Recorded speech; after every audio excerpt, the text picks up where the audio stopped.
In every working environment, from office to manufacturing to construction, one of the most important responsibilities employees have is to maintain a clean, neat, and orderly workplace.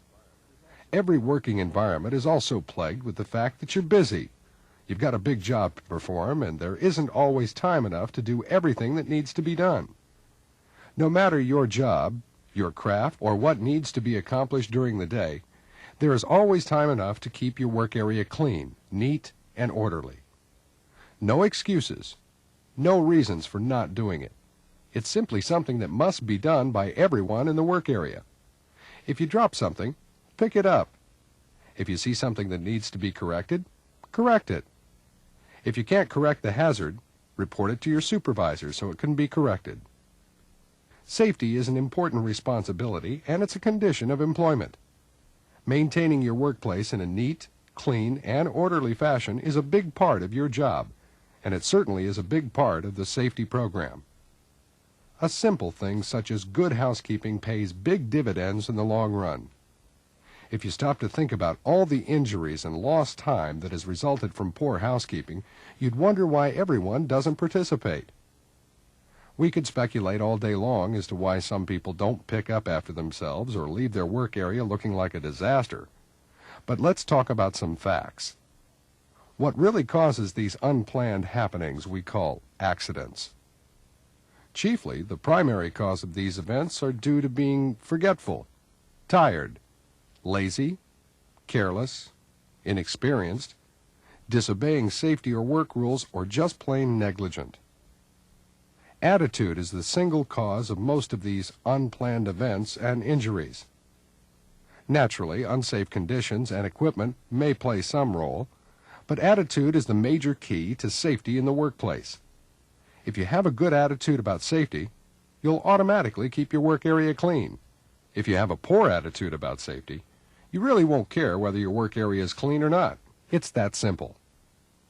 In an effort to gain the assistance of all employees and make everyone more aware of their housekeeping responsibility, let's quickly review some basic tips. Nothing exotic or magical about these reminders. They're all common sense, but by simply paying attention and doing your part to keep the workplace neat, clean, and orderly, you'll go a long way in improving safety, no matter what job you perform. Quite often, loose flooring or other walking surface hazards can be very hazardous. Use caution when walking over loose bricks, tiles, floorboards, stair treads, or other areas. If you spot a hazard, correct it. If you can't correct the hazard, notify your supervisor so the hazard can be corrected before an unplanned happening takes place. When you are walking, always pay attention to where you're going and be aware of the footing. The vast majority of slips and falls are a result of not watching where you're walking. Spills. Don't wait for wet spots to dry themselves. Wipe them up right away. If the wet spot is greasy or oily, use an absorbent material to completely clean up the spill. Even after cleaning an oil or grease spot, the floor surface may still be slippery. Using absorbent material or even common household cleaner to completely remove the oil or grease is recommended. Sawdust and wood shavings are quite slippery and should be cleaned up as you go. Leaving slippery sawdust on walking surfaces is hazardous, and this type of material is also a fire hazard. Take the time to clean up sawdust and wood shavings as often as possible. Stairways. Keep stairs clear. An extra trip upstairs might prevent a serious fall. Don't allow anything to be left on stairs, walkways, or aisles. All materials should be stored in their proper places. Tools and other materials must be kept in their proper places when they're not being used. Don't place sharp objects in your toolbox without some type of protection. You may be in a hurry and reach into a toolbox and pull out a cut finger or hand. Don't store rolling or easy-to-tip-over articles on shelves or carts. Watch out for small pieces of lumber, banding material, masonry, or other objects that could be tripping hazards. All extension cords should lie flat along the floor away from walkways. Quite often it's better to string electrical cords overhead to protect the cords and keep them out of the way. Remove, cut off, or hammer down protruding nails, staples, or steel strap. When these items are put into containers, use caution.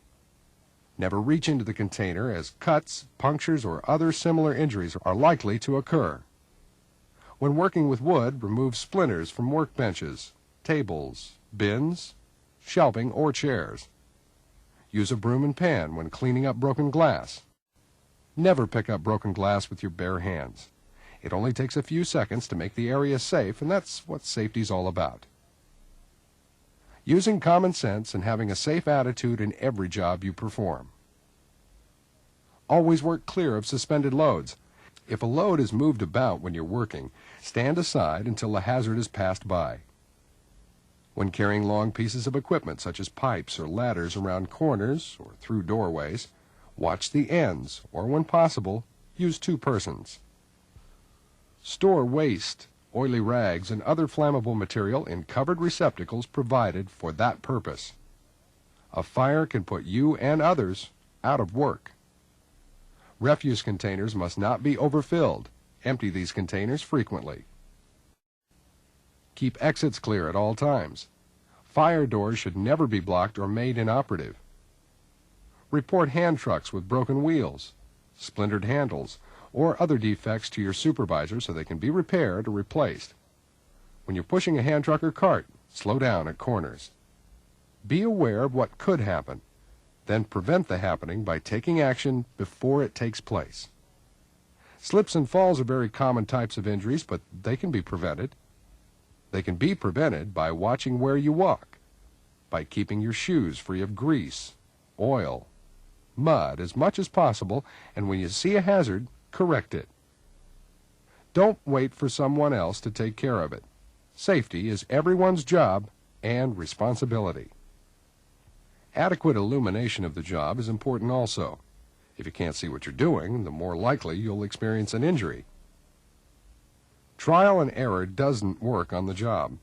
It takes an effort on your part to recognize potential hazards, then take the action necessary to prevent the hazard from causing an unplanned event such as an injury.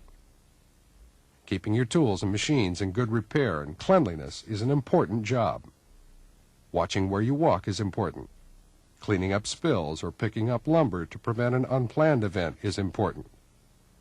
When people fall into ground or floor openings such as shafts, pits, excavations, and temporary floor openings, one or more of the following causes are usually responsible. Number 1, the openings were not guarded or an excavation was not barricaded. Number 2, the openings were not marked with warning devices, lights, or signs.